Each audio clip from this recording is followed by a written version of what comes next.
स्वागत है एक बार फिर और अब पहली खबर। ठीक है जो न्यूज फार्म, आपको इस पर यकीन नहीं होगा कि हमने क्या पता लगाया है। एक रिटायर अधिकारी ने अपनी पूरी जीवन भर की जमा पूंजी लगभग 1 करोड़ 20 लाख रुपए एक डिजिटल गिरफ्तारी घोटाले में गंवा दिए और फिर दुखद रूप से सदमे से उनकी मौत हो गई। सच कहूँ तो ऐसी बातें सोची भी नहीं जा सकती। आखिर इतनी भयानक घटना कैसे हो सकती है? यह सिर्फ एक घोटाला नहीं है, यह हेरफेर की एक भयानक गाथा है। मुंबई पुलिस और सीबीआई का रूप धरकर धोखेबाजों ने इस बुजुर्ग जोड़े को बताया कि वे एक मनी लॉन्ड्रिंग मामले में शामिल हैं। इस स्क्रीनशॉट को देखिए जो न्यूज फार्म, और सबूत यहीं आपके सामने है। फिर एक शख्स जिसने खुद को आईपीएस अधिकारी बताया, उसने उन्हें अल्टीमेटम दिया, घर में गिरफ्तारी या जेल में गिरफ्तारी। लेकिन सबसे मजेदार बात तो ये है, उन्हें अपने फोन का कैमरा ऑन करने का आदेश दिया गया था। जब आप इसे स्क्रीन पर देखते हैं, जो news farm 3 days under surveillance phone camera on 3 दिनों तक इन धोखेबाजों ने उनकी हर चाल पर नजर रखी, उनसे पूछताछ करने का नाटक करते हुए उनके सभी संवेदनशील बैंक और आधार विवरण निकाल लिए। लेकिन रुकिए, क्योंकि कहानी और भी उलझने वाली है। यह घोटाला 1 महीने से अधिक समय तक चला। 16 अगस्त से 17 सितंबर तक उनकी मानसिक शांति और भाग्य को धीरे धीरे खत्म करता रहा। पत्नी ने बहादुरी से पुणे साइबर पुलिस में शिकायत दर्ज कराई, इस क्रूर धोखे की पूरी सच्चाई सामने रख दी। और हमारे पास इसके सबूत भी हैं। जो न्यूज फार्म, इस सबूत को देखिए। 19 crore rupees stolen, life savings gone, और सबूत इतने पक्के हैं कि उन्हें नकारा नहीं जा सकता। यह इन अपराधियों द्वारा की गई भारी वित्तीय तबाही का एक अकाट्य रिकॉर्ड है। भर्ती होने के 1 हफ्ते से भी कम समय बाद उस भारी नुकसान पर लगातार सोचते रहने के बाद पति दुखद रूप से 22 अक्टूबर को गिर पड़े और उनकी मृत्यु हो गई। यह सिर्फ पैसे की बात नहीं है, यह एक जघन्य अपराध के कारण खोई हुई जान की बात है। जो न्यूज फार्म तेजी से जुड़ती इस दुनिया में, लेकिन असली सवाल यह है, हम अपने सबसे कमजोर लोगों को इन बेनाम आप इस स्थिति में क्या करते? अब एक बिल्कुल अलग विषय पर आते हैं। चलिए थोड़ी देर के लिए तकनीक की दुनिया में चलते हैं। एक विवाद से दूसरे विवाद की ओर अगली सुर्खी, ऑनलाइन माहौल गर्मा रही है।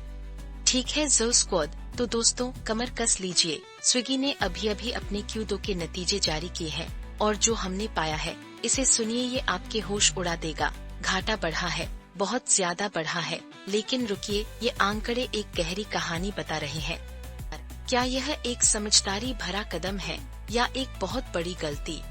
यहाँ असली धमाका है। जो स्क्वाड, स्विगी के Q2 में कुल घाटा बढ़कर चौंकाने वाले 192 करोड़ तक पहुँच गया। स्क्रीन पर दिख रहे इस आंकड़े को देखिए, और ये आंकड़े तो बस चौंकाने वाले हैं, लेकिन ये सुनिए, आंकड़े तो एक बिल्कुल अलग ही कहानी बताते हैं। रेवेन्यू असल में साल दर साल 54% बढ़कर 561 करोड़ हो गया। आखिर ये कैसे मुमकिन है? लेकिन असली चौंकाने वाला मोड़ तो अब आया है।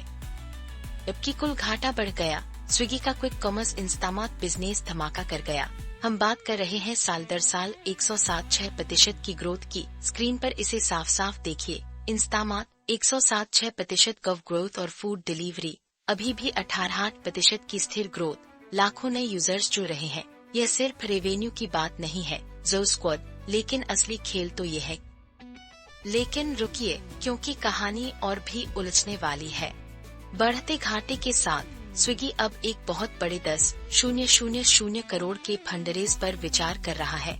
यह 10,000 करोड़ रुपए है। जो स्क्वाड, इस हेडलाइन को देखिए। उनका कहना है कि यह एक गतिशील प्रतिस्पर्धी माहौल में रणनीतिक लचीलापन के लिए है। क्या यह एक समझदारी भरा कदम है या एक बहुत बड़ी गलती? तो जो स्क्वाड, स्विगी का Q2 बढ़ते घाटे के बावजूद प्रमुख सेगमेंट्स में जबरदस्त ग्रोथ का एक रोलर कोस्टर है, और ऊपर से एक बड़ी फंडरेज योजना भी है। तो क्या यह एक जीत है या पूरी तरह से हार? क्या ये घाटे बाजार हिस्सेदारी हासिल करने की कीमत है, या स्विगी बस एक ऐसे गड्ढे में और पैसा फेंक रहा है जिसकी कोई गहराई नहीं? अपने विचार नीचे कमेंट्स में बताइए। इस ऊंचे दांव वाले खेल पर आपकी क्या राय है? अब जरा विषय बदलते हैं। हमारे पास एक ज्यादा गंभीर अपडेट है जिस पर बात करनी है। ठीक है जो न्यूज फार्म, तो दोस्तों कमर कस लीजिए। महीनों तक चीन ने दुनिया की रेयर अर्थ सप्लाई को बंधक बनाए रखा था, जिससे पूरी दुनिया की सांसें अटक गई थी। लेकिन अब एक बहुत बड़ा बदलाव। तो अब आगे क्या होगा? उसे भारतीय ऑटोमोबाइल और टेक कंपनियां हवा में झूल रही थीं। चीन, जो दुनिया की 90% रेयर अर्थ उत्पादन पर नियंत्रण रखता है, ये ऐसे तत्व हैं जो आपकी ईवी से लेकर आपके फोन तक हर चीज के लिए जरूरी है, उसने सप्लाई रोक दी थी। स्क्रीन पर दिख रहे इस टेक्स्ट को देखिए और सबूत यहीं आपके सामने है। यह चीन के दबदबे और उद्योगों पर इसके व्यापक असर। लेकिन असली चौंकाने वाला मोड़ तो अब आया है।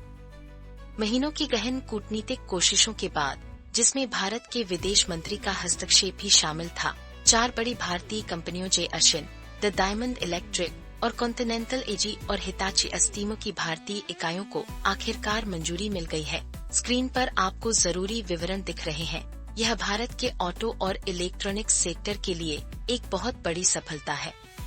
और यहीं पर मामला पेचीदा हो जाता है। अमेरिकी राष्ट्रपति डोनाल्ड ट्रंप ने खुद रेयर अर्थ के मुद्दे को सुलझा हुआ घोषित कर दिया, सिर्फ अमेरिका के लिए नहीं बल्कि पूरी दुनिया के लिए। इस तस्वीर को ध्यान से देखिए। टेक्स्ट में ट्रंप की घोषणा को स्पष्ट रूप से उद्धृत किया गया है, जो महीनों के व्यापारिक तनावों पर विराम लगाता है। साथ ही चीन ने एक पूरे साल के लिए व्यापक निर्यात नियंत्रणों पर रोक लगा दी।